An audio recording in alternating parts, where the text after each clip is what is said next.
the African Development Bank yesterday kicked off its Pan-African roadshows 5 months ahead of the Africa Investment Forum due in Johannesburg. First week of November, Abuja, Nigeria's political capital, was the first destination. So we play big when it comes to Pan-Africa infrastructure. Of course, we have all the massive projects that need to be done. So a number of these projects were presented to the EFDB and some investors here at Investment Forum, what we call a roadshow, yesterday. So let's take a listen to the head of the ICRC, Chidi Izua, who is the acting director general, and he spoke to the regulatory framework around the PPP.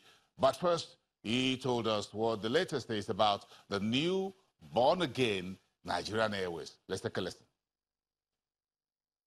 Our president is totally committed. That's his leadership commitment. It makes it very clear that Nigeria needs infrastructure. We need public-private partnerships. Our vice president has said the same thing, talked about transparency. Now, I'm going to start with, many people have heard about the new Nigerian national airline, which is going to be launched next week in Fambro. Why is that important for us? I want to use the experience of Emirates. The Emirates airline was started in circumstances similar to ours. In 1985, with 2 Boeing 373 planes from Pakistani Airlines. Today, Emirates is the largest airline in the world. And as of 2016-2017, the total revenue, not profit, was $25.6 billion of Emirates Group. Now, the same year we sold oil, it's about the same amount of money, even less.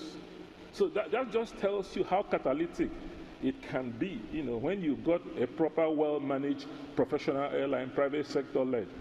So, and because of where we are strategically, my brother, Brima's brother in Banjul, don't need an airline. What they need is something that brings them to Nigeria to join an international flight to go everywhere they can go. So we can become the hub for West Africa. It will bring fares down for everybody. So you don't need to pay high fares to go. So the ADB, you would have a shuttle that brings you to Abuja, and then you join a plane and go wherever you're going. That's what we want to create. Now, this is going to come back. This is Nigerian Airways. That's our 747 then. Most people don't realize the return ticket to New York was 17,000 naira. Lagos, New York, Lagos. Those days will come back. The international schedule, will come back. I believe in Nigeria. So watch this space on 18th of July. As we say in Nigeria, they go hear us. No be so? They go hear us. Now, we have a 2-stage process for this transaction. We made a business case. So we're going to be selecting the strategic equity partner who will bring in the equity. So we're going to go through a request, an international competitive process with an RFQ, an information memorandum, go through a draft contract, make a full business case. And the idea is that the airline starts in December. So it's a very aggressive schedule. So, for investors who are interested here, go get your consortia ready and run with us. What's our regulatory framework for PPPs in Nigeria? It's around the ICRC Act and then the various circulars and the national policy on PPPs. So we have a framework for PPPs in Nigeria. Now, the role of the ICRC is to regulate public-private partnerships, guide MDAs in the transactions, take custody of executed agreements, and then involve ourselves in post-contract regulation, issue PPP regulations and guidelines, and we take this role very serious. As I speak to you here, many people are aware that, a youth copper, was shot by the police in Abuja here and was taken to Gariki Hospital. Gariki is a PPP hospital. So as ICRC, we are going there tomorrow. We've gotten initial reports to investigate what has happened, and we'll report back to Nigeria. And I want to assure you as Nigerians, with my colleagues, nobody will sign a contract with the government of Nigeria and not do what they are required to do by contract. So even things as little as that, we take very serious because the life of every Nigerian matters, and that's what our responsibility is.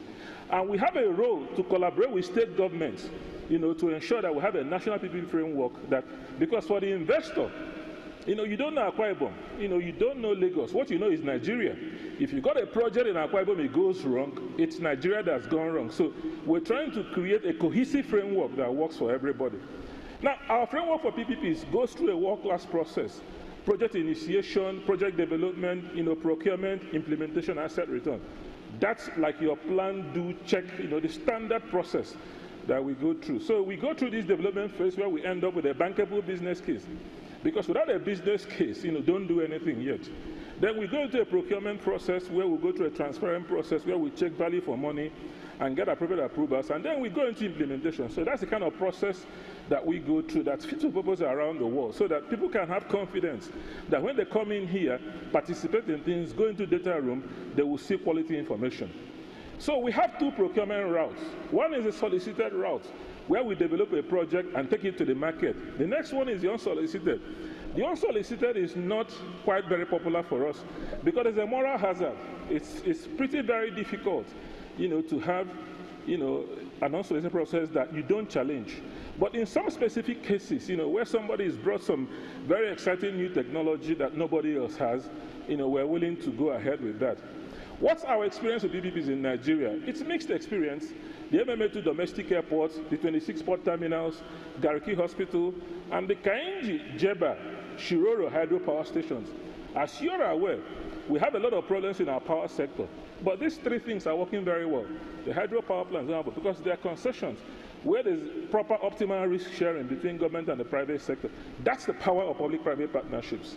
So you can see the MMA2 airport, you can see what has happened to look at wharf rats. Who hears about wharf rats anymore? There were wharf rats in Nigeria when MP ran the ports. These wharf rats are little rats that at one instance will make a container disappear overnight. You come in the morning, you see your container, the next day you won't see your container. You say why? It says the wharf rats. So, but since we brought in the private sector into the ports, these wharf rats have disappeared. So that's been the only successful elimination of a species of rodents in a tropical country. So that's what private capital can do when you bring it to play. This is the Gariki Hospital. This is what it looked like before, but that's what it looks like now, with MRIs and, world-class processing. This is the Kainji hydropower plants and the other hydropower plants. Then this is current PPPs we're working in Nigeria. The Lekki Deepwater Port we saw was flagged up by the president. We're working on rooftop solar, so that we establish a framework that can rapidly be rolled out, because our principle is that for things that you can roll out, do one, multiply, and copy many, copy shamelessly. I'm sure Emmanuel, my friend, will laugh. You don't need to reinvent the wheel. Just do one, and then copy shamelessly. Then warehouse in the box medical schools, the Onitsha River Port, the Kirikiri, down to farm mechanization. Because we cannot improve agriculture without farm mechanization. Back-breaking agriculture will not take us anywhere. And the AKK pipeline. Then this is the Lekki Deepwater Port. This is a bomb Deepwater Port. This is a very interesting one. The procurement process is ongoing now. This will require money because we've just sent out the team in AP has just sent out the RFP to the 3 pre-qualified bidders. When is it due? In September, it's due in. We expect that we'll reach commercial close sometime in November. So this is very transformational. Lekki is going to be 17 meters water depth. Now, if this port was there, I can bet you that Dangote's refinery would have cost maybe 10% less to build, because he wouldn't need to bring things, or build his own separate terminals and bring things. So that's how powerful this is. And as you're aware, Kellogg is also gone now and built a factory opposite here for West Africa. When this comes in, it will be easy to export through here. The same thing with the bomb Deepwater Port. The bomb Deepwater Port will be 18 meters water depth, so it can serve for transshipment and serve the area, and serve the northeast of Nigeria in a fairly very powerful manner. This is the warehouse in a box project.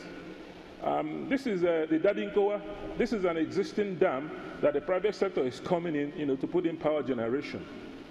Now, this is a National Theatre in Lagos. This is awaiting Federal Council approval. It's unused space of land in the center of Lagos, and the idea is that you concession it to the private sector, and they turn it into this. You basically, it's land value capture. The National Theatre is fully refurbished, available as a public facility, and then you have all this here. There's no need to go to Dubai anymore. This will be our own Dubai.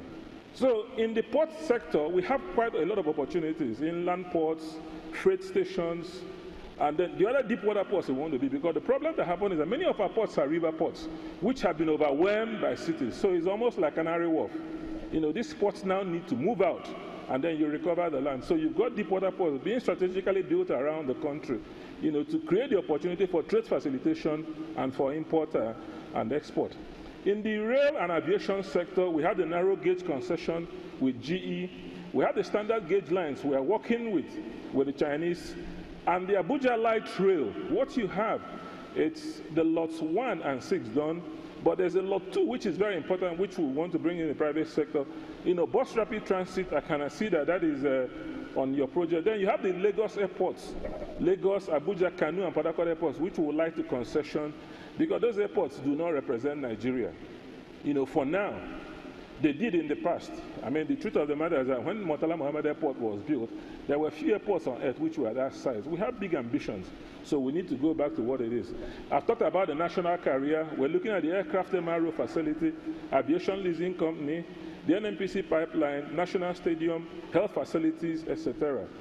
Then these are road opportunities across the country. We're still working on this to identify, how to move the road projects forward. Some of the initiatives we have to support our PPP pipeline are the National Integrated Infrastructure Master Plan, so that our projects get, sucked out in a planned manner from the NIM. Then the Presidential Infrastructure, Development Fund, which has been approved, which is being run by the NSIA.